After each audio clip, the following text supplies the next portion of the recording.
Good afternoon. Thanks for having me. It's a terrific conference. I wish I could be there in person. All right. Let me begin by saying that I've spent many years doing fieldwork with people with serious psychotic disorder. This is a picture by one of the women that I worked with on the streets of Chicago, and it's a representation of psychosis.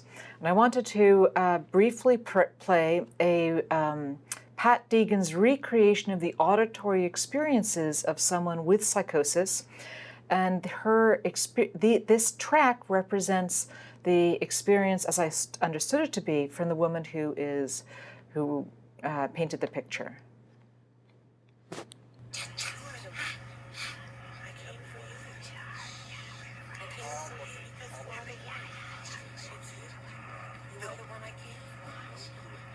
Stop it.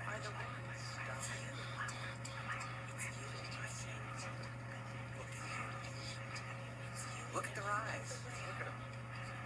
Their eyes are full of disgust. You smell. You are disgusting. Looking at you and seeing you, they see everything you do. You are disgusting. Hey, stop it.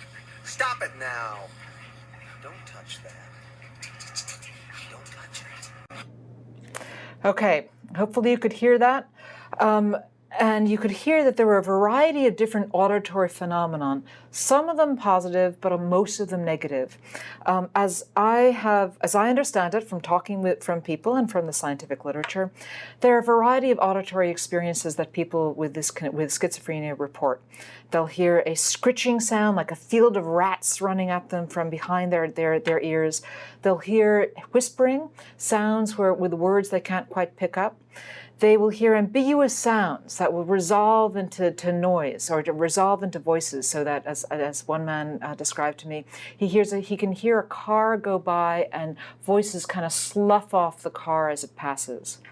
They will hear internal voices they can't hear with their ears, but they will recognize as not me experiences, and that people will call voices.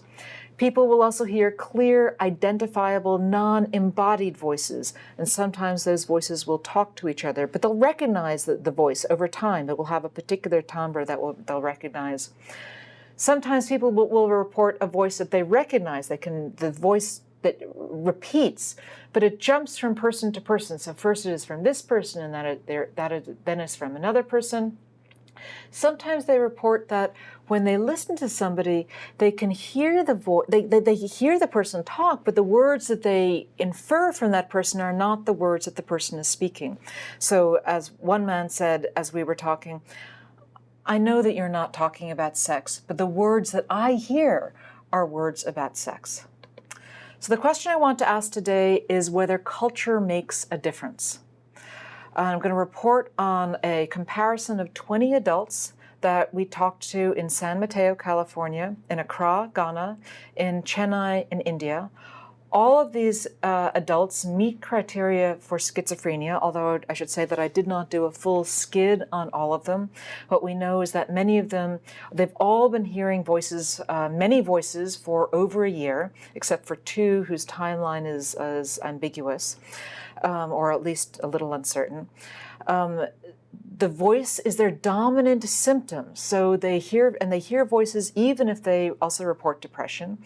They have a variety of other psychotic symptoms. We did versions of the psychosis skid module, and they have. And these experiences have caused them significant dysfunction. All of them have been recruited through psychiatric hospital care. Half of them are male, half female. So let me tell you a little bit about our samples. The American sample people were recruited by an ad shared with social workers and clinicians. All but two told me explicitly that they had been diagnosed with schizophrenia. I did not see the hospital records of these patients. All were outpatients. Most of them were in subsidized housing. And the person who talked to them, me, has talked to many such patients in similar cultural locations over the past over a decade. The Accra sample. These patients were inpatients. I met them in the Accra General Psychiatric Hospital, and they were recruited for me by the charge nurse in different inpatient settings. They were all interviewed by me with the presence of my Ghanaian research assistant, and 3 of those, the formal sample of 20, 3 of them were conducted in a mixture of English and Chui, going back and forth.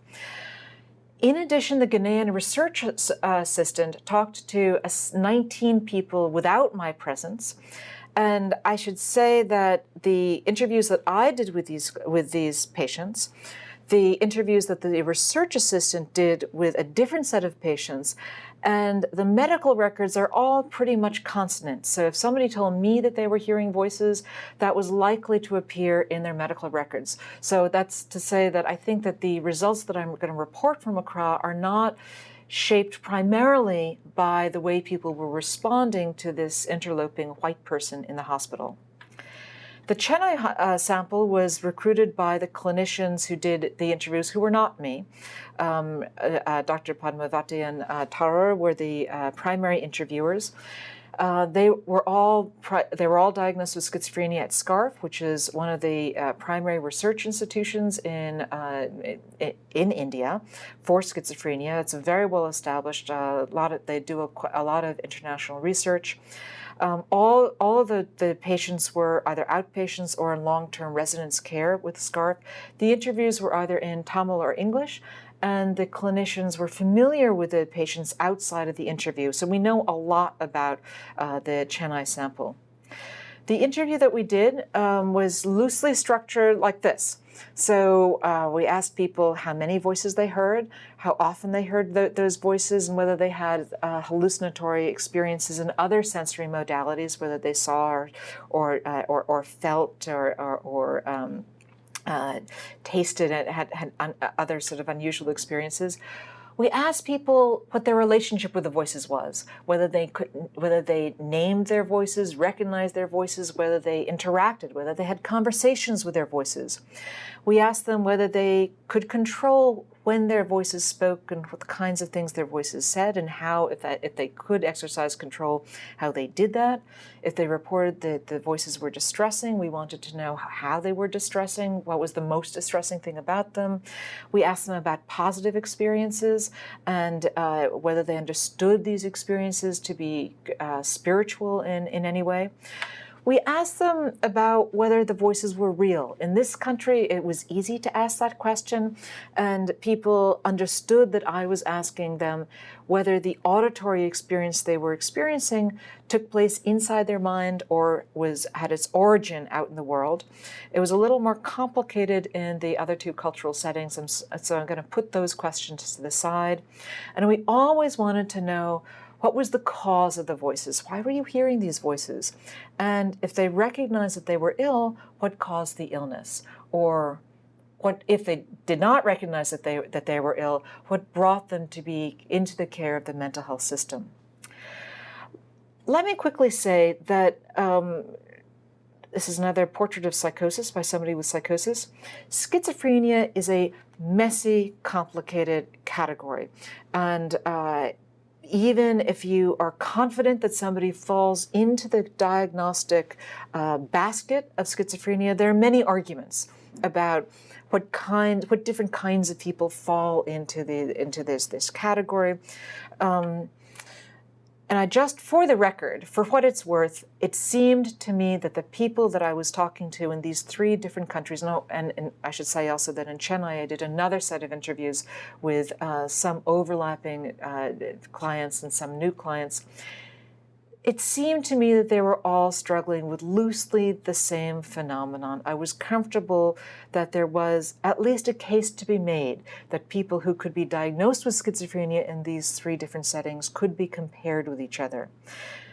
But they had different experiences. So now let me just share with you the caricature of the differences in these 3 different locations.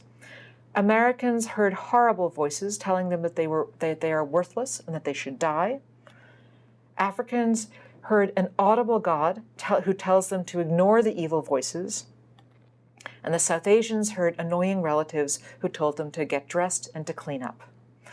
So let me go through that a little bit more carefully.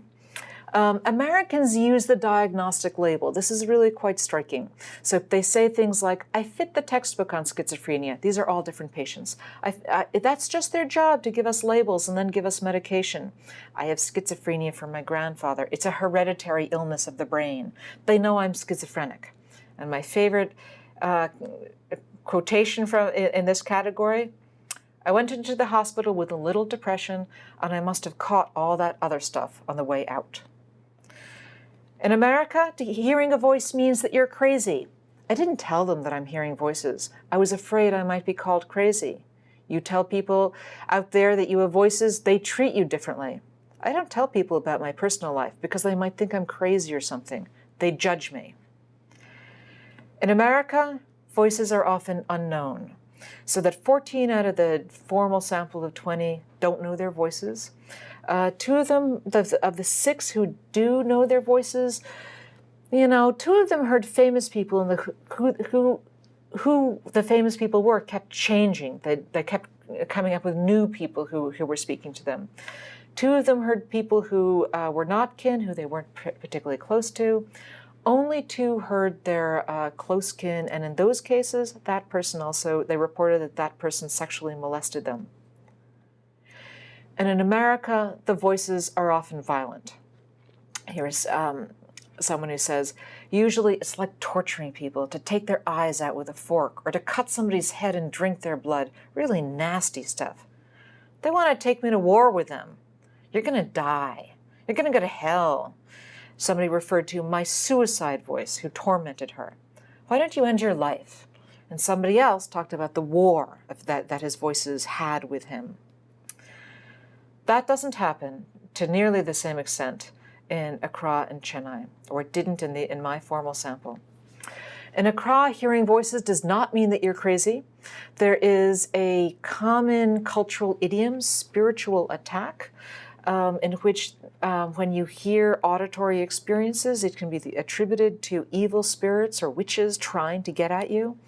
And in fact, one of the sample was very clear. It's better to be the victim of a witch than to have a mental illness. Everybody struggles with witchcraft. There were more known voices than in the American sample, not so many more in terms of sheer number, but the people the voices that they recognize are intimate to them. They're people whose quality of life they really know.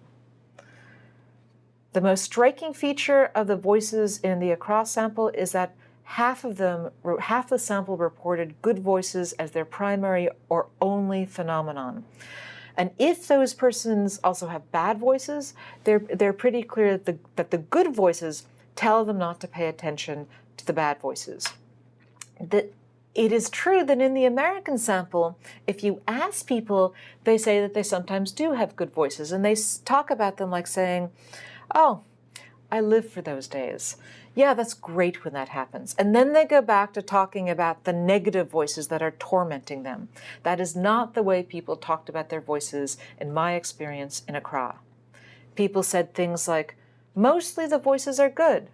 They just tell me to do the right thing. If I hadn't had these voices, I would have been dead long ago. That's what's kept me alive till now. The voice of God I hear. They want me to do good things. They don't talk madness, but they speak good. And again, these are all different people who are talking to me. Here's an example. This is a woman who was cursed or raped by the people she stayed with. For various reasons, I didn't think that the rape had actually taken place. And she began to see a snake that hissed at her and gave her commands, spoke command hallucinations, do this, do that. She decides that there's a merwoman, a queen under the sea, who's evil and who's responsible for this. This goes on for months, and then angels show up. They kill the merwoman, they kill the snake, they toss them into hell, and then the angels stick around and they talk with her. They quarrel, but she kind of likes it. They're good. Here's another woman.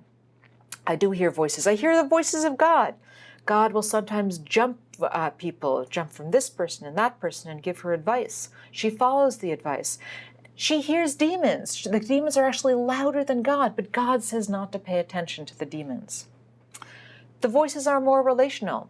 People will say that they keep them company, and they'll say that even with the bad voices. So here are two examples. In one, a woman develops a delusional relationship with her boss. It's a love relationship. She hears him speak to her all the time. She loves it. He gives her terrific advice. In another example, a woman hears her husband's brother and her manager. She really doesn't like them. They're terribly mean to her, but she talks back. They have a back and forth conversation. Chennai. At least half the sample reports that they hear kin, and that kin constitute the primary source of their voices. These are both, they speak good and bad, so that somebody can say that they have an ancestral group that supports them and gives them good advice, and then, his sisters will berate him. They will say that will say ambiguous things about their kin. Here's a woman who says that the voice talks like all the familiar persons in my house. I don't know if the voices are giving me companionship because I'm lonely. I thought it was for good, but I lose my sleep over this. The majority of the voices are good. I feel shameless, but these voices help me to maintain my dignity. The kin scold, they give tasks. For the most part, these tasks are useful, and the voices will insist on good behavior, even if the person really doesn't like the voice that's speaking to them. And at least 8 people reported positive voices. They hear relatives, ancestors, or famous people. They say things like, I like my mother's voice. Voices, yes, I like it. It will keep talking, which is enjoyable. And a striking thing about the Chennai experience is that some of these voices are playful. When people report these playful voices, they're typically either with famous people or with gods. And when they report them, it's as if the voice becomes like a real imaginary companion. Here's an example. This is a woman. You may know that Hanuman is the monkey god in the Hindu pantheon. And for this woman, when Hanuman showed up, he gave her terrible orders. He told her to drink the water from the toilet bowl. And then it became fun. They have parties. They throw party streamers at each other. She pinches his bottom. She likes Hanuman, and she talks to him.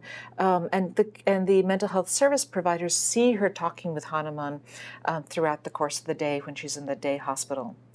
And the final important point about the Chennai sample.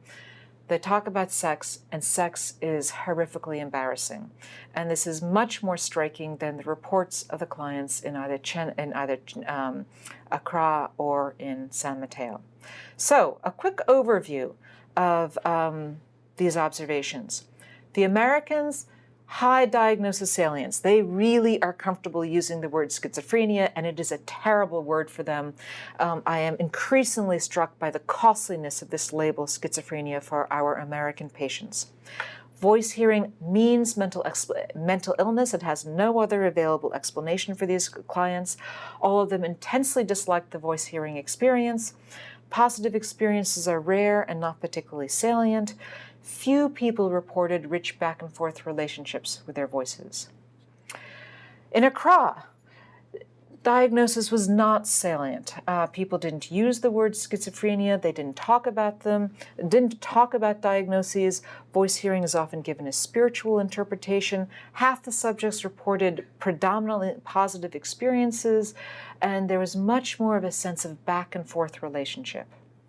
In Chennai, again, diagnostic labels, not particularly important, and this is striking and reported by other people for the psychiatric population as a whole. Voice hearing is often given a social or spiritual interpretation.